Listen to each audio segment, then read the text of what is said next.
Hello guys, I welcome you all to our very own station of Technomax 24/7, and this is our another video of macroeconomics in which we are going to learn about the investment multiplier. अभी तक हम लोगों ने अपना equilibrium level देखा with the help of AD and AS approach and with the help of investment and saving approach. हमने demand, supply, MPC, MPS ये सब कुछ पढ़ लिया है. Now we are going to learn about the investment multiplier. तो investment multiplier होता क्या है? It is a relationship between the change in income in relationship with change in investment. यानी कि एज वेल हमारी इन्वेस्टमेंट ग्रो करती है उसके मल्टीपल्स में हमारी इनकम ग्रो करती है. वो क्या होती है? हमारी इन्वेस्टमेंट मल्टीप्लायर. और इसका हमारा फॉर्मूला क्या होता है? K is equal to Y by I. हम जो इन्वेस्टमेंट मल्टीप्लायर है उसको कैसे डिनोट करते हैं? K से डिनोट करते हैं. और फॉर्मूला क्या होता है? Change in income by change in investment.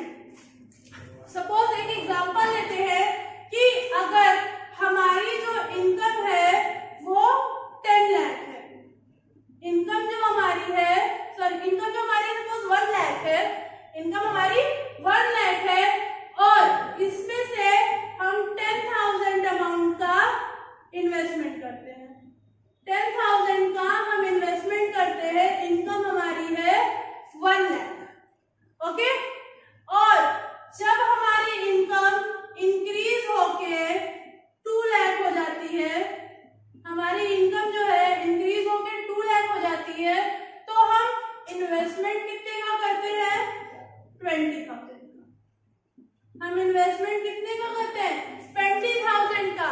यानी कि हमारी इनकम में कितने का चेंज आया? 1 लाख का. और हमारी इन्वेस्टमेंट में कितने का चेंज आया? 10,000 का. हमारी इनकम जो थी 1 लाख से 2 लाख हो गई और हमारी इन्वेस्टमेंट जो थी वो 10,000 से 20,000 हो गई. अब बाय दिस फॉर्मूला हम अपना मल्टीप्लायर देखते हैं. तो हमारी इनकम में कितने का चेंज आया? 1 लाख. इनकम में कितने का चेंज आया? 1 लाख का. इन्वेस्टमेंट में कितने का चेंज आया?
Delta C plus delta S।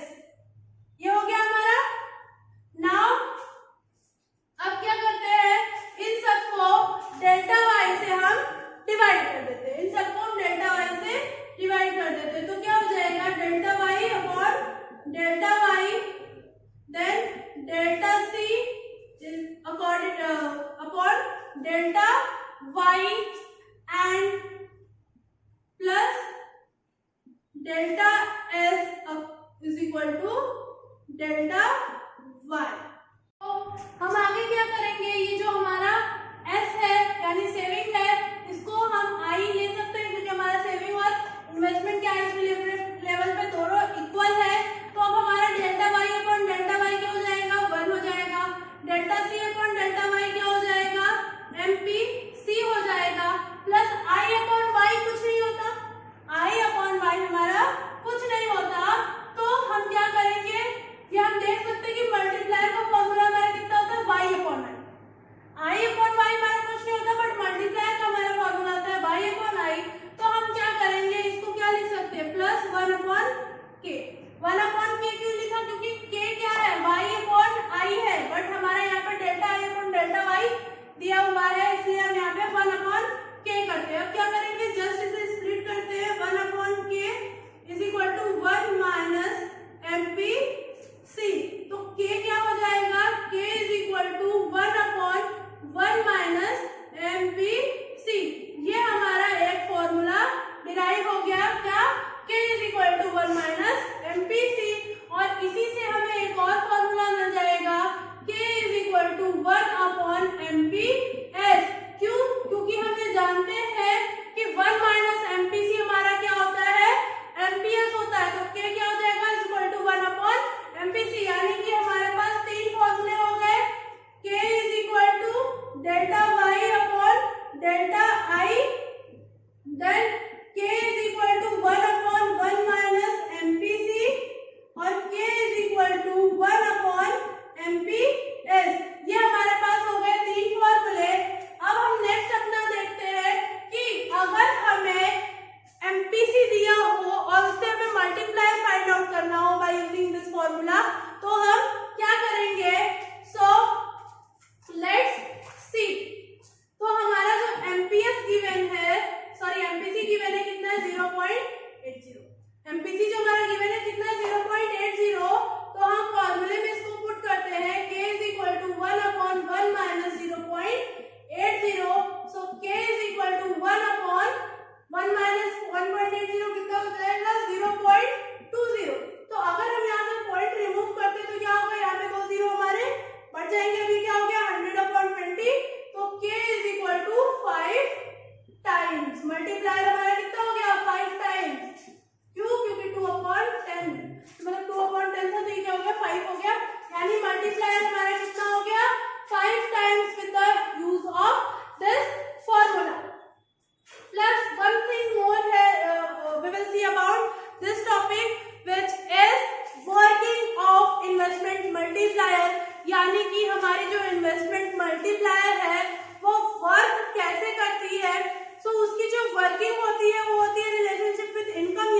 हमारी इन्वेस्टमेंट जब कम हुई तो हमारी एडी का कर्व क्या हुआ, डिक्रीज हो गया, शिफ्ट हो गया और ये कहाँ आ गया, ई डैश पे आ गया। अब जो हमारी इक्विलिब्रियम लेवल है वो कहाँ आती है, वाई डैश पे। पहले हमारी इनकम क्या थी, इतनी थी, अब हमारी इनकम ये हो गई यानी कि डिक्रीज हो गई। वाई से वाई डैश में क्या हो रहा है, डिक्रीज। तो ये क्या है, बैकवर्ड वर्किंग। ये क्या है, बैकवर्ड वर्किंग।